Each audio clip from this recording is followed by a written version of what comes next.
Muskan, you can start. Yeah, as soon as the screen sharing will start, I will just start.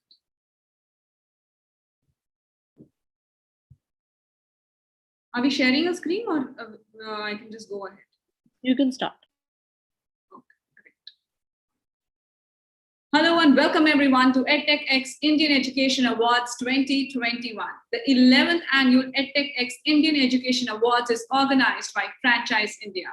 Our co-associate partners are Brightcove and Educally. Our associate partner is BusinessX.com, knowledge partner is Francoff, and media partner is Entrepreneur India. Today's discussions will revolve around how the transformation of education in India has opened the gateways for the educators, innovators, faculty, and students to do the new and set tone for the future of education. I would request all delegates to keep posting your questions through the Q&A option on the right-hand side, and we will put them forward to our esteemed speakers.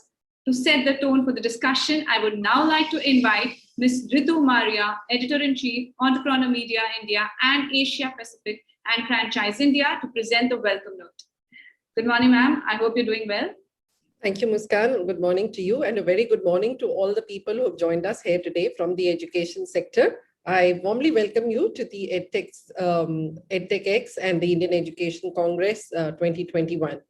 Indeed, I think the pandemic and the National Education Policy 2020 has brought together far-reaching changes in the education sector. Perhaps, just like the pandemic, this is also a once-in-a-century time change that we are going to witness here.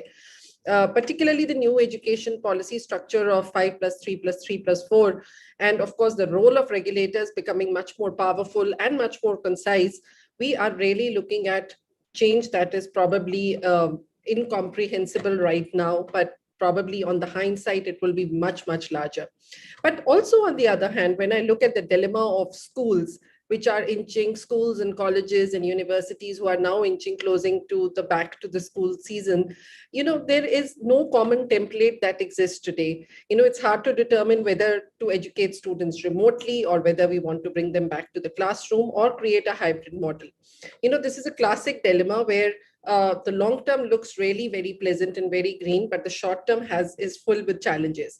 And I think addressing these challenges is really what we are planning to do at the EdTech X Indian Education Congress and Awards today, by trying to address these problems and how every institution and every business leader and educationist is trying to address these issues to make 2021 and the next season, the next session for education, a much more fruitful and much more particularly healthier for the students and environment where they can learn and be able to sort of be more familiar with the situation that they are in today. So I think understandably 2020 was a major learning curve for students and educators, and because we were moving online and teaching online was something that we were really getting used to. But I think it is 2021 and perhaps the second wave that has come to happen. It has brought the efficacy and acceptability of online education at a completely different level.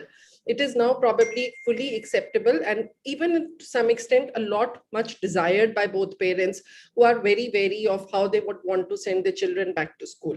Now, the question is no longer about how we can do digital education. Rather, it is about how we can effectively do digital education today, so that if the students who are going to be the end goal for everybody is they feel more empowered. It is not about school or screen anymore, but it is about effectively doing the school or screen today in a hybrid format, which is the most important thing. It means that the educationists will have to ensure, the institutions will have to ensure that personalized learning is a must that needs to happen even in a digital environment. And together, everyone would need to be very data-driven in order to ensure that the student really is able to achieve their purpose, or the educational institution is able to sort of achieve their purpose in the course of a learning of a student. Similarly, on a higher education and lifelong learning, upskilling is no longer something which is, good to have, but it is a must-have if we want to continue to be the part of the work pool in the future. Education doesn't just end for school; it doesn't just end in schools and colleges anymore. In fact, we are getting into an era of tech disruption, and lifelong learning is something that is going to be very important to safeguard the jobs that people have started with. On another level, I think higher educations today, institutes and skill institutes need to address the situation of how they are going to prepare their faculty for these changes, how they are going to do campus recruitments in such situations, whether it is going to be recruitments for projects or whether it is going to be recruitment for jobs that they want to plan. How are they going to help students get into this new culture with the kind of internships that they choose? These are some important questions that every institution sooner rather than later would have to answer. And we are going to try to find these answers today here at the Indian Education Congress with some very, very senior education leaders. So I think keeping all these changes and keeping all these scenarios in mind, I would welcome you all to the EdTech Indian Education Congress, where we will have education leaders, not just in India, but joining us from across the world, particularly the United States. And they will share how education of 2021 and beyond would be rewritten in this dynamic new world and the fast changing environment that we are heading towards.